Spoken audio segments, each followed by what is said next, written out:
महासिद्धिभ्यः।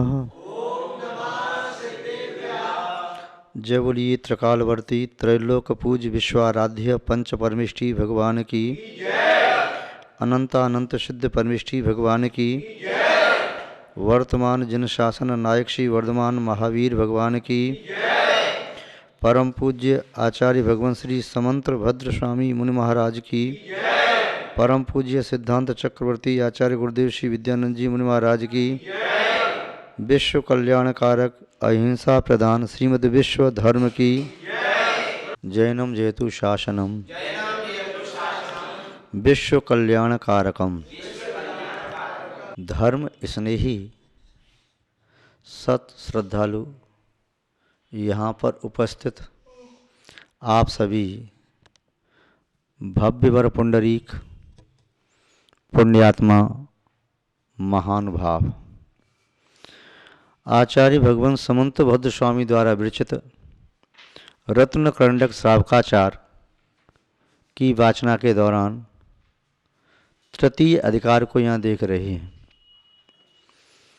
प्रथम अधिकार सम्यक्त की प्रधानता से है,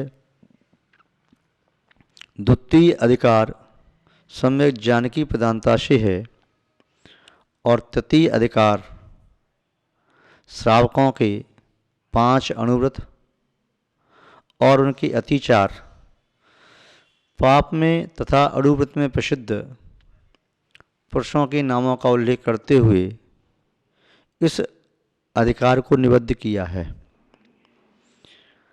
आचार्य महोदय समंत भद्र स्वामी यहाँ पर गृहस्थों के आचरण का विवेचन कर रहे हैं। साधुओं के आचरण का विवेचन करने वाले ग्रंथ अलग हैं, गृहस्थों के आचरण का विवेचन करने वाले ग्रंथ अलग हैं और उनमें वर्णित विषय गृहस्थों की क्षमता के अनुसार है। गृहस्थ जीवन में रह कर के किस प्रकार से वह अपनी आत्मा का हित कर सकता है, गृहस्थ जीवन में रह कर के किस प्रकार वह अपने कर्तव्यों का पालन करे, उसके किसके प्रति क्या कर्तव्य हैं, माता पिता के प्रति,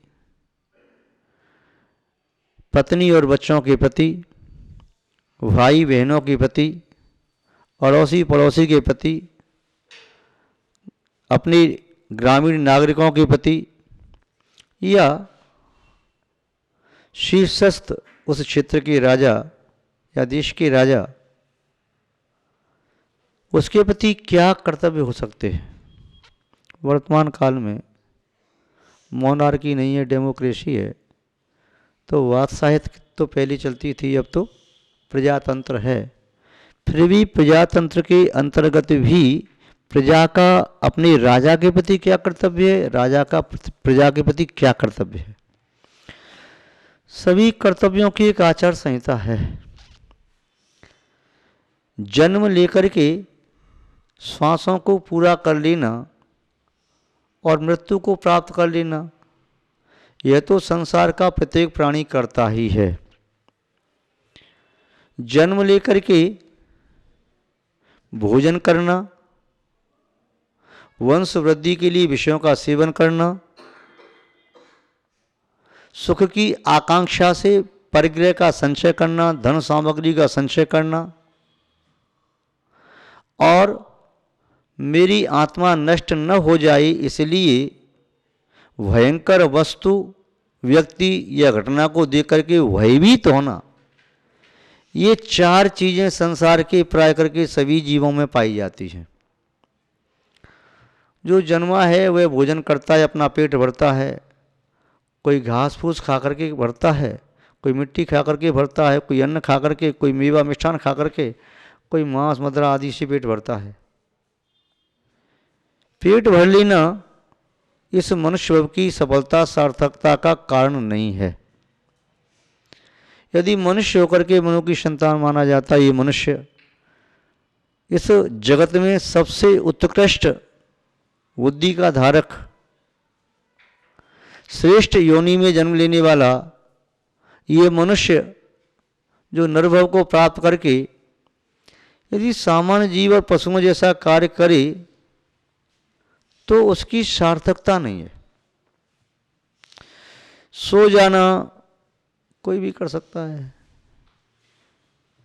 क्रोध करना, अहंकार करना, छल कपट करना, लोभ करना, ये संसारी प्राणियों के अनादिकालीन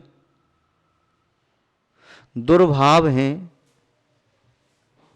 दुष्कर्म हैं, पाप का फल है। हिंसादि पापों को करना इस संसारी प्राणी के अनादिकालीन संस्कार वशात ये चली आ रही संस्कृति है। यदि यही चलता रहा तो 4 गति और 84 लाख योनियों में भ्रमण करने वाली आत्मा कभी मुक्त न हो सकेगी। इसे कुछ हट करके करना है।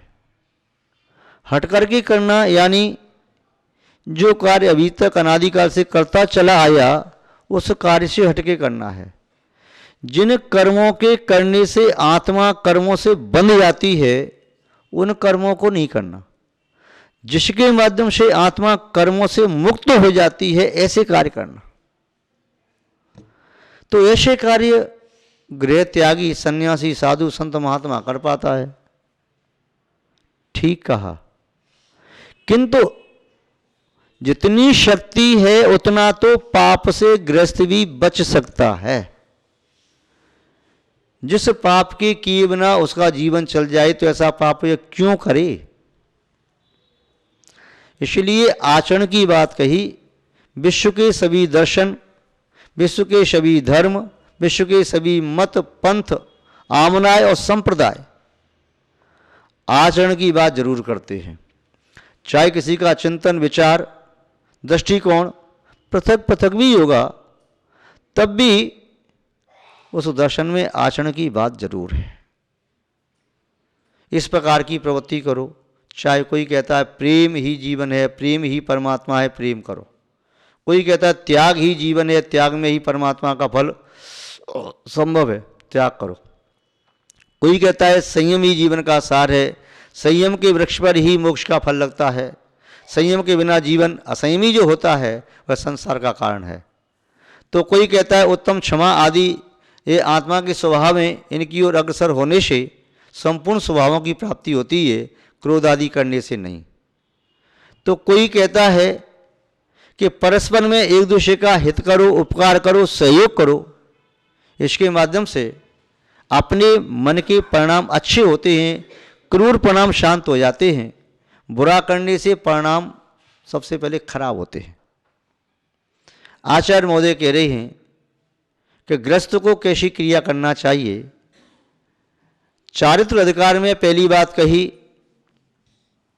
कि मोह रूपी तिमिर का अपहरण होने पर जिसके प्रकट हुआ है चेतना में सम्यक ज्ञान का दिव्य प्रकाश, ऐसा वह भव्य जीव अपनी आत्मा का हित करने के लिए कुमार्ग को छोड़ करके सुमार्ग का अनुकरण करे।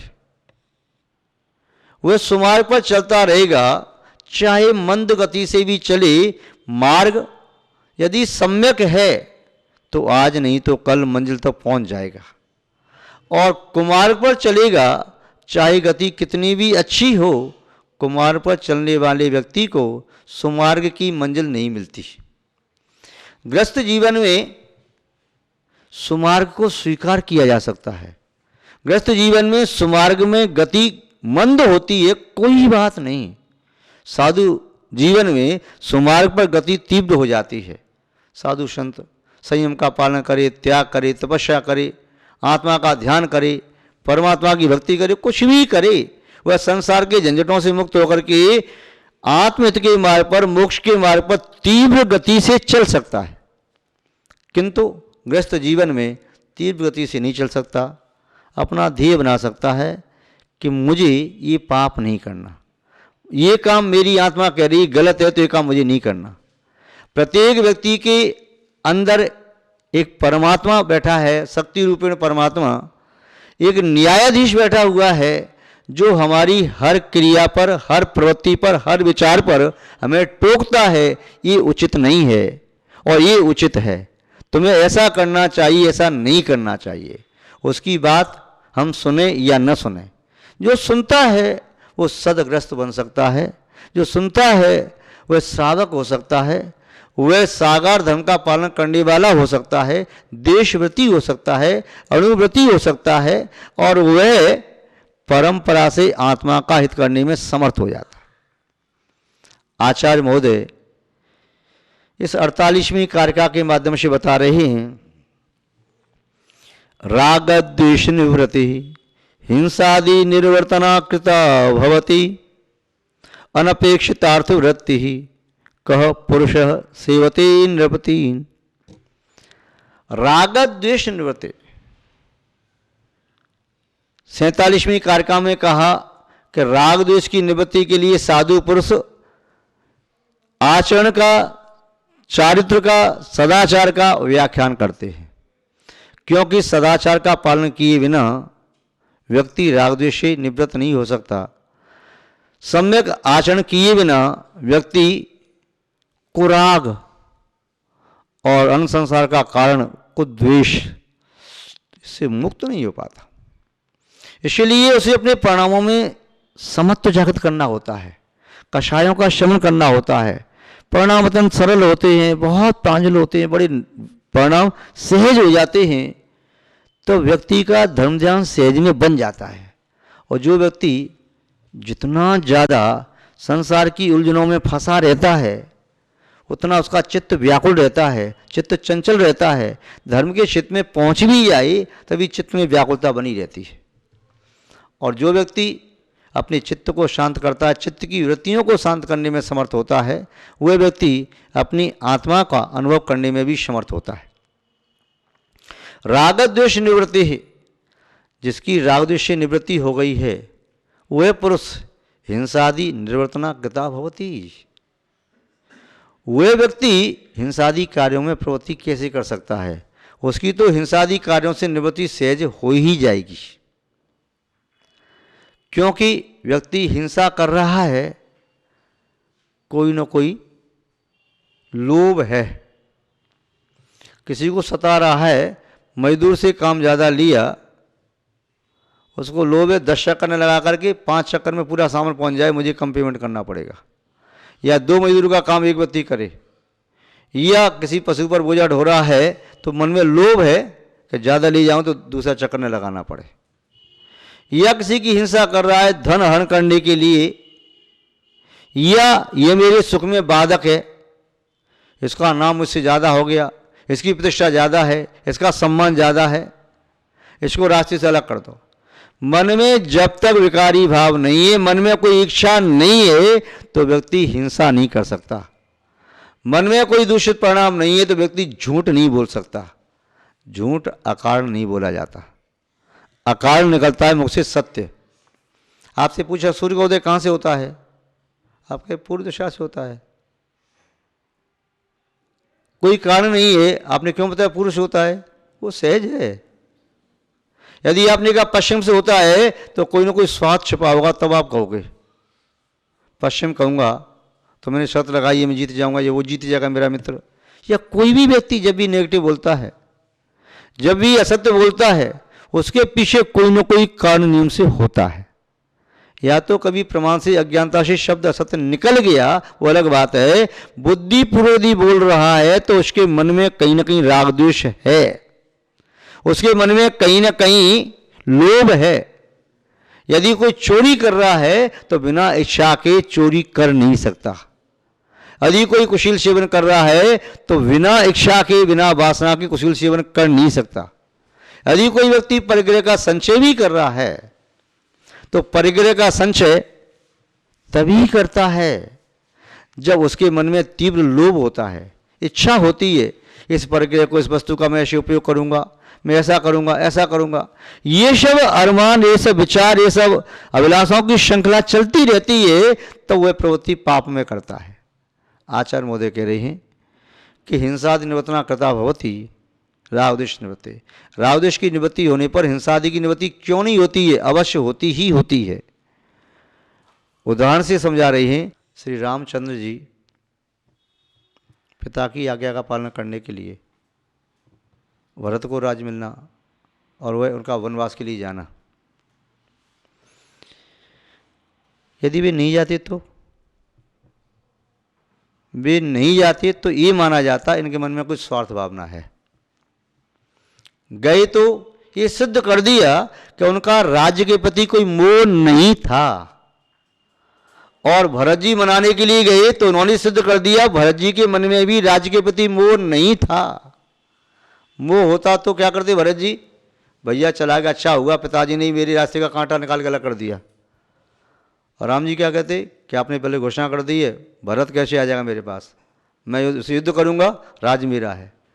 किंतु वहां तो ये प्रवृत्ति है, राम जी कहते हैं भैया भरत राज तुम्हारा है, आपका राज्य है, पिताजी ने आपके लिए कहा है। भरत भाई कहते हैं नहीं भैया राज तो आपका है, पिताजी ने पहले आपके नाम की घोषणा की है, राज्य आपका है, राज्य आपका है। आज दो भाई घर में रहते हैं, पिता ने किसी खेत का बंटवारा नहीं किया तो वह छोटा भाई कहता है पिताजी मुझे कह गए थे मौके के खेत मेरा है। बड़ा भाई कहता है नहीं तेरा कैसे होगा, मेरा है। वह कहता है मेरा है मेरा है मेरा है। और वो जमाना क्या था, राम करे तेरा है, ये तेरा है, भरत करे तेरा है। महान भाव, जब तक हमारे चित्त में दूषित वृत्तियां रहती हैं, लोभ की अग्नि जलती है, छल कपट रहता है, अहंकार रहता है, अहंकार एक जीवन का अंधकार है, व्यक्ति को अंधा कर देता है, वासनाएं रहती हैं और क्रोध की ज्वाला धधकती रहती है, तब तक व्यक्ति अपना हिस्सा छोड़ना तो दूर की बात रही, दूसरे के हिस्से को ही ग्रहण करना चाहता है। हिंसा करके मिले, झूठ बोल के मिले, चोरी करके मिले, कैसे भी मिले, चाहे लीगल वे से चाहे इलीगल, उसको के कोई सरोकार नहीं, चाहिए तो चाहिए। किंतु जब व्यक्ति वह पाप से दूर हो जाता है फिर कहता है भैया मुझे क्या चाहिए, तेरा सो भी तेरा, मेरा भी तेरा, तू ले, मुझे क्या चाहिए, कुछ नहीं चाहिए मुझे। संसार के पदार्थ सब अनादिकाल से थे, हैं और रहेंगे, यहीं की पड़े रहेंगे। ये आत्मा आज इस शरीर में कल दूसरे शरीर को प्राप्त हो जाएगी। क्यों राग द्वेष करना, बस हम दोनों प्रेम से रह लें, जीवन में यहाँ संयोग में मिले मेले में तो प्रेम से रह लें, बाद में सब कुछ चले जाना है छोड़ करके, कौन साथ में लेके गया। तो आचार्य महोदय कह रहे हैं कि व्यक्ति स्वार्थी व्यक्ति, जो रागी द्वेषी व्यक्ति, वही हिंसादी पाप कार्य करता है। जिसके मन में राग द्वेष नहीं होते तो हिंसादी कार्य नहीं करता। इसीलिए हिंसादी कार्यों को छोड़ करके राग द्वेष को क्रस करना चाहिए, राग द्वेष को नष्ट करना चाहिए, तभी आत्मा का कल्याण संभव है। हिंसादी कार्य करते हुए आत्मा का कल्याण संभव नहीं है। आज बस इतना ही, शेष चर्चा बाद में करेंगे। जय बोलिए श्री शांतिनाथ भगवान की, परम पूज्य आचार्य गुरुदेव श्री विद्यानंद जी महाराज की, अहिंसामय विश्व धर्म की।